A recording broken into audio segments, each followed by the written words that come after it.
Investigative reporter Savannah Levins has been working for months on this investigation about scammers who are doing real harm to families. Savannah, can you tell us what's happening here? Yeah, so a couple months ago, I got a call from a family who their baby had been sick in the NICU, and they, like many families do, shared their journey on social media. It was therapeutic for them. They built a community of tens of thousands of followers.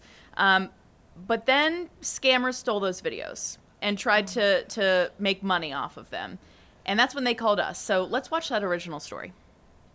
Sucking a tube like it's a pasty. Let me warn you now. This story is a difficult one. Oh, one of the precious ones. But Lexi and Joseph Copley hope you'll watch it anyway. That's one of my favorites. Because the story of their daughter Landry is one they want to share. You're so pretty, girl. That's why Lexi started documenting her pregnancy on social media, even after they found out baby Landry had a rare bladder obstruction and likely wouldn't survive past birth. The only way to get through it was to have people pray for us.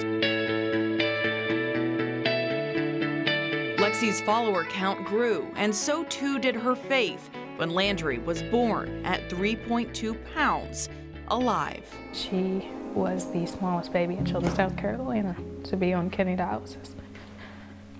By then, more than 41,000 people were following their journey on TikTok and Facebook. But on December 22nd, after 4 months in the NICU, a fatal pulmonary hemorrhage halted the future Lexi and Joseph had just allowed themselves to picture. It shattered us. I can't even put it into words.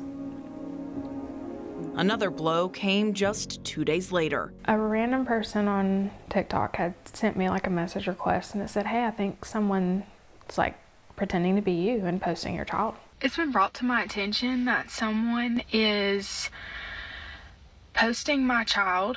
There it was, someone pretending to be Lexi, soliciting donations via PayPal for a baby who was already gone. You're taking something that was so vulnerable for he and I to do and share our child with the world for prayers and asking for money to save her life when she's not even here anymore. And you were never asking for money? No, I would never do that. Lexi and her followers reported the scam to PayPal and TikTok. I even went as far as sending her death certificate that they asked for. But for nearly a month, the page remained up. This is the worst time of their life, and someone's manipulating it for their own gain. Haralson County Sheriff Corporal Robin Hood says detectives have been working to obtain information from TikTok and PayPal to see if the scammer can be traced. But if they're not in the U.S., she admits options are limited. Once we find out it's out of the country, it's really hard for us to follow through with anything. I just want it taken down. How are these people invincible? Like, why is this so hard? After we reached out to TikTok and PayPal, the fake page was taken down and donors were refunded. But not long after that, another page popped up doing the exact same thing, and then another. When I searched for the name associated with one of the PayPal accounts, it led me to several other accounts under multiple aliases, all full of content of sick kids, always with a plea for money. We just don't want it to happen to anybody else. I'm going to be grieving for a very long time, but I just want some peace. Lexi's holding her finger than me holding her hand. There's no happy ending for a story like this. I know it's not much. There are only memories, drawings from a big sister, and the feeling of holding the baby they never thought they'd even get to meet. And those things, at least, can never be stolen.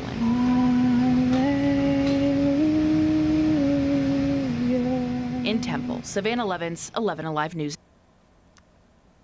This is a really hard story. Yeah. Brings up so many emotions. You just feel so much for that family and their grief. But then there is just this outrage of how could somebody do this to a family that's already grieving? Yeah. I mean, how did you wrestle with that as you were reporting this story? Oh my gosh. I mean, I have an 8-month-old baby right now. I interviewed her postpartum. I just felt so much for her because, your child is the most precious thing in the world to you. And to share those videos were so tender and personal to them and have them be stolen and people actually making money off of them. We confirmed with PayPal that these scammers made money off of these videos. And the fact that while they should have been grieving, they were dealing with this, sending in their death certificate to TikTok to try to get this taken down. But we do have an update. Shortly after the story aired, their senator in Haralson County, Tim Bearden, filed a bill to really put some teeth into this. Let's actually watch the committee hearing from Monday, just a few days ago, where he presented this for the first time. This came from a constituent. She was pregnant, complications to the pregnancy, and what a lot of us will do is, instead of having to answer the questions time and time again, we'll say, hey, we're going to put this story on Facebook, social media, follow it there so I don't have to answer all these questions. So complicated pregnancy, the baby was born with complications. 4 weeks after the birth, the baby died. A few days after the death of the child, she was notified saying, hey, your images, your videos, looks like your profile is the Now Fund page trying to help raise money for your baby to save the baby's life. She contacted the provider of the platform, try to get it taken down. The platform even asked for her to send a death certificate a few days after the death of the child to see about getting this taken down. It was still not taken down. She filed a police report. The police made a request to have it taken down. Still not taken down. I'm going to give credit to people that we usually don't. That's the media. 11 Alive, Savannah Levins, she got involved.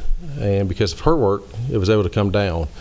Now, my problem is you have a victim and law enforcement asking for this fraud to be taken down, and it cannot be brought down. So this is where this bill originated from. So what's the pleasure of the committee? Motion to pass from Senator Watson. Do we have a second? Second from Leader Hatchett. Any discussion? All those in favor of the bill, please raise your hand. It is unanimous. Thank you very much. Thank you.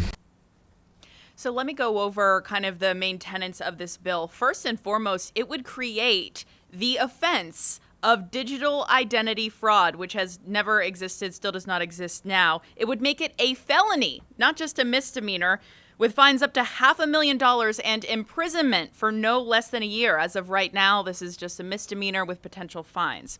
It would also require social media platforms to respond and at least review identity fraud reports within 72 hours, or else face civil fines of up to $5,000 to $50,000. And it also creates a path for the Attorney General, Caitlin, to pursue those things in civil court. This is not some throwaway bill. It has teeth. It really does. And I just want to highlight how important this is. You heard the senator talking there.